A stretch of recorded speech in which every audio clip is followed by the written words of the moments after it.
اب اس کے پیچھے ایک پورا فلسفہ ہے. وہ کیا ہے؟ دیکھیے، ایک تو اللہ کی طرف سے نبی بھیجے گئے، اور کچھ نبی وہ ہیں جو رسول بھی ہوتے ہیں. یہ دو اصطلاحات ہیں قرآن کی، اور یہ ان تین اصطلاحات کے جوڑوں میں سے ہے کہ جو مترادف ہوتے ہیں. مومن مسلم یہ ایک معنی بھی ہے اور مختلف بھی ہے. جہاد قتال ایک معنی بھی ہے، مختلف بھی ہے. اسی طریقے سے یہ جو جوڑے ہیں نبی رسول، جو مترادف بھی ہے اور مختلف بھی ہے. تو اس میں دو اصول علماء کے نزدیک متفق علیہ ہیں. ان جوڑوں کے دو فرد اگر آمنے سامنے آ جائیں، قریب ہوں، تو اختلافا. اذا اجتمع اختلافا، ان کے معنی مختلف ہو جائیں گے. واذا تفرقا، کسی کا یہاں ذکر ہو رہا ہے، کسی کا وہاں ذکر ہو رہا ہے، تنہا ہے، اجتماع، تو اس کے معنی ایک ہی ہو جائیں گے. ایک بات. اور دوسری بات یہ متفق علیہ ہے کہ ان میں سے ایک فرد عام ہے، ایک خاص ہے. مومن خاص ہے، مسلم عام ہے. کیا مطلب؟ ہر مومن تو لازماً مسلم بھی ہے، ہر مسلم مومن نہیں ہے. یہ تفصیل سے ہم پڑھ چکے ہیں. ہر رسول تو لازماً نبی بھی ہے، ہر نبی رسول نہیں ہے. قتال تو لازماً جہاد ہے، لیکن جہاد لازماً قتال نہیں ہے. اب اس سے آگے جو بات ہے اس میں مختلف لوگوں نے اپنے اپنے فہم، اپنے اپنے فکر، اپنی اپنی سوچ کے مطابق رائے دی ہے کہ نبی اور رسول میں فرق کیا ہے. بعضوں نے کہا کہ جو نبی کتاب لے کر آتا ہے وہ رسول ہوتا ہے. صحیح نہیں ہے. زبور دی گئی ہے حضرت داؤد کو، وہ رسول تو نہیں تھے، نبی تھے. جو نئی شریعت لے کر آئے وہ رسول ہوتا ہے، یہ بھی غلط ہے. حضرت مسیح کو نئی شریعت نہیں لے کر آئے لیکن رسول ہے. کوئی ڈیفینیشن پوری نہیں ہوتی. مجھے اللہ تعالیٰ نے جس بات کی طرف ہدایت فرمائی اور رہنمائی کی ہے وہ یہ ہے کہ نبوت جو ہے وہ ایک خاص مرتبہ ہے، میں ابھی وضاحت کر دوں گا. اور رسالت منصب ہے. مثال کیا ہے؟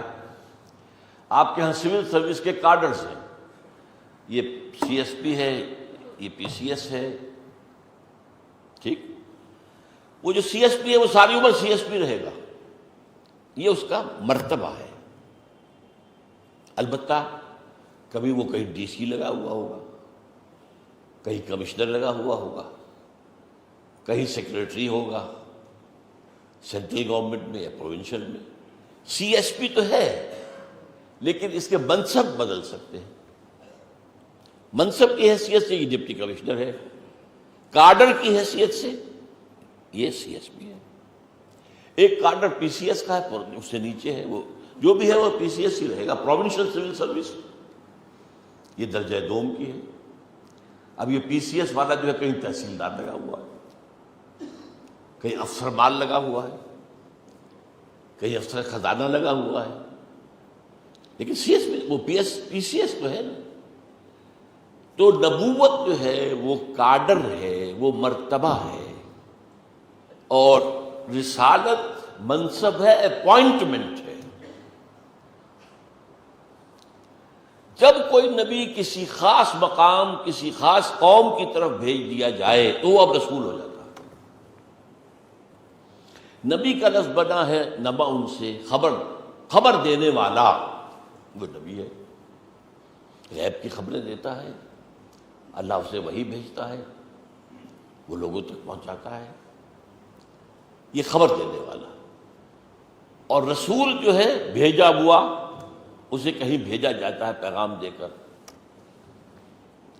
اب ایک اور بات سمجھیے، نبی جو ہے اپنی ذات میں ایک ولی کامل ہوتا ہے. آپ کوئی ولی اللہ ہوگا چاہے وہ نبی نہیں ہے، رسول نہیں ہے، اس کی ذات سے خیر پھیلے گا کہ نہیں؟ وہ اللہ کی طرف لوگوں کو دعوت دے گا کہ نہیں؟ یہ تو اس کی فطرت کا تقاضا ہے، یہ نوع انسانی کے ساتھ خلوص و اخلاص کا تقاضا ہے، جو حدیث ہم پڑھ چکے ہیں، دین اور نصیحہ، یہ تو کرنا ہی کرنا ہے۔ لیکن وہ اس پر معمور نہیں ہے، نوٹ کر لیجئے، معمور من اللہ نہیں ہے، کرتا ہے، کرے گا، لامحالہ کرے گا، جیسے ولی اللہ کرتا ہے۔ اب بابا فرید شکر گنج وہ اللہ کی طرف سے اپوائنٹڈ تو نہیں تھے، نہ وحی آتی تھی، بس ولی اللہ پر وحی بھی آ گئی، وہ نبی ہو گیا، بس اتنا ہی فرق۔ وہ اللہ کا ولی ہے پہلے سے، روحانی اعتبار سے، شخصیت کے اعتبار سے، کردار کے اعتبار سے وہ ولی ہے، صدیق ہے کہہ لیجیے۔ اب وہی آ گئی تو وہ نبی ہو گیا۔ اب یا تو وہ ساری عمر نبی رہا، رسول بنا ہی نہیں، تو ظاہر بات ہے وہ دعوت تو دے گا، بات تو پھیلائے گا، لیکن معمور من اللہ ہو کر نہیں۔ جب اسے بھیج دیا جائے، گو اذهب الى فرعون انه طغى، جاؤ فرعون کی طرف، اب وہ رسول ہو گیا، اب وہ معمور من اللہ ہو کر آیا ہے۔ اب وہ دعوت و تبلیغ صرف اپنی طبیعت کے تقاضے سے نہیں کر رہا ہے، بلکہ بیکاز ہی از اپوائنٹڈ، یہ اس کا فرض منصب ہی ہے۔ اب دیکھیے دو اصطلاحات علیحدہ علیحدہ ہیں۔ نبیوں کے لیے لفظ آتا ہے قصص النبیین، نبیوں کے قصے، حالات۔ رسولوں کی آتا ہے انباء الرسل، وَتِلْكَ مِنْ أَنْبَاءِ الرُّسُلِ نُوحِيهَا إِلَيْكَ۔ ہوتا کیا ہے؟ نبی یہ نہیں کہتا مجھ پر ایمان لاؤ لازماً، نبی یہ نہیں کہتا میری اطاعت کرو،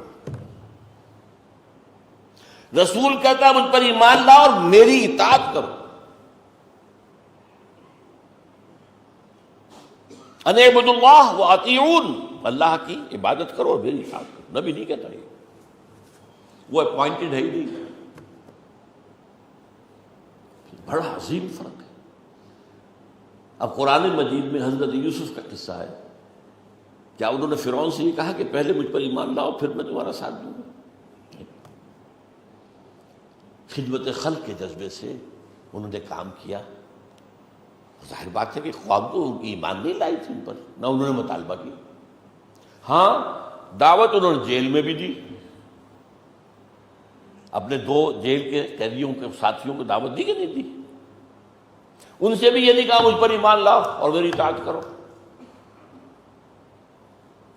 رسول آتے ہی کہتا ہے میری اطاعت کرو، اطیعون، میری اطاعت کرو۔ وہ اللہ کا نمائندہ بن کر آتا ہے۔ اس کو یوں سمجھیے کہ ہمارے ہاں کوئی فوجی ہے،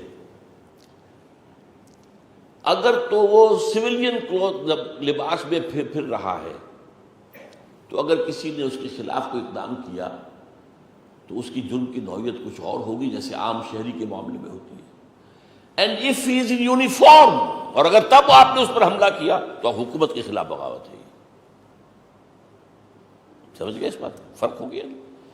ویسے تو عام شہری کے اوپر حملہ کرنا بھی غلط ہے، لیکن یہ یونیفارم میں ہے، یہ جو اس ملک کی جو فوج ہے اس سے متعلق۔ تو نبی کبھی دعوت نہیں دیتا کہ مجھ پر ایمان لاؤ، اور کبھی یہ نہیں کہتا میرا حکم مانو۔ رسول کہتا مجھ پر ایمان لاؤ اور میرا حکم مانو۔ اب یہ حضرت یعقوب نبی تھے، رسول تو نہیں تھے۔ حضرت اسحاق نبی تھے، رسول تو نہیں تھے۔ بہت سے، اسی لیے حدیث میں آتا ہے کہ نبی تو آئے ہیں 1.25 لاکھ کے قریب، اور رسول صرف 313 آئے ہیں۔ اب مجھے یہ نہیں معلوم ہے کہ اس حدیث کا درجہ کیا ہے روایت کے اعتبار سے۔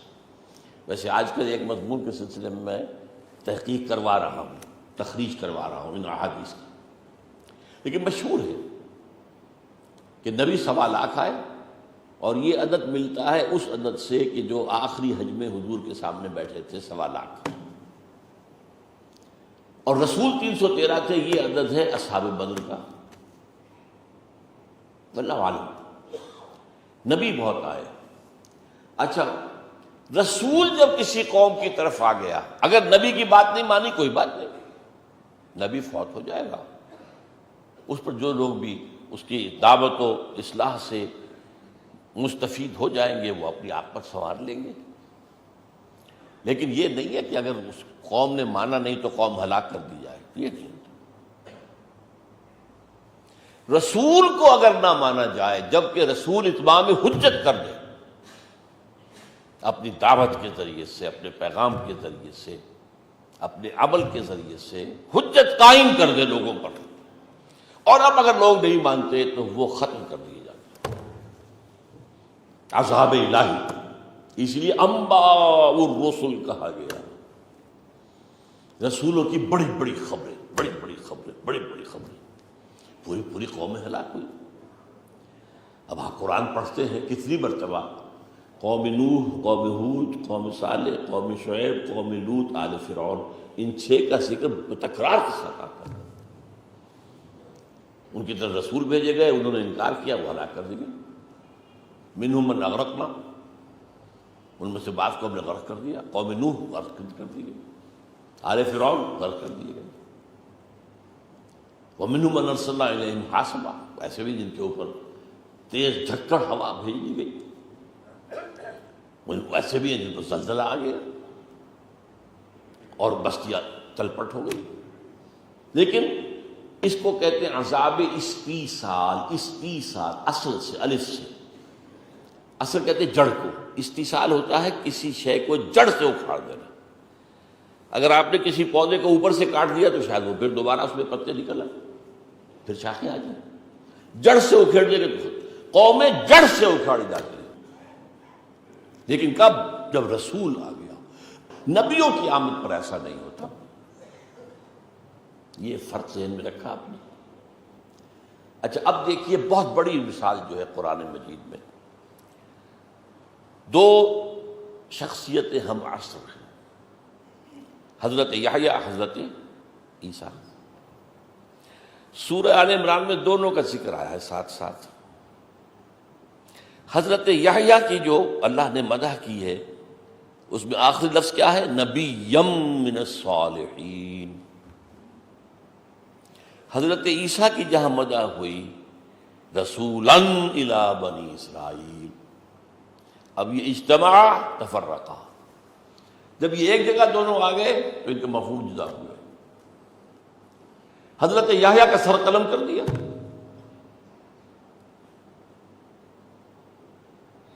حضرت عیسیٰ کو قتل کرنا چاہا تو اللہ نے زندہ اٹھا لیا۔ اور قرآن مجید میں 2 جگہ ہے، رسول قتل نہیں ہو سکتا۔ کتب اللہ لأغلبن انا ورسلی، اللہ نے طے کر دیا ہے کہ میں اور میرے رسول غالب آ کر رہے ہیں۔ اور دوسری جگہ فرمایا وَلَقَدْ سَبَقَتْ كَلِمَتُنَا لِعِبَادِنَا الْمُرْسَلِينَ أَنَّهُمْ لَهُمُ الْمَنْصُورُونَ وَإِنَّ جُنْدَنَا لَهُمُ الْغَالِبُونَ۔ یہ بات تو رسولوں کے باب میں ہماری طے ہو چکی ہے، it has already been decided کہ رسولوں کی لازماً مدد ہوگی اور ان کا ہمارا لشکر جو ہے لازماً وہ فتح مند ہوگا۔ اسی لیے تو حضرت نوح کی فریاد آئی ہے نا سورہ نوح میں، رب انی مغلوب فانتصر، اے رب میں تو مغلوب ہوا جا رہا ہوں، اب تو انتقام لے ان سے، تو بدلہ لے ان سے، توبہ کرنی پڑے۔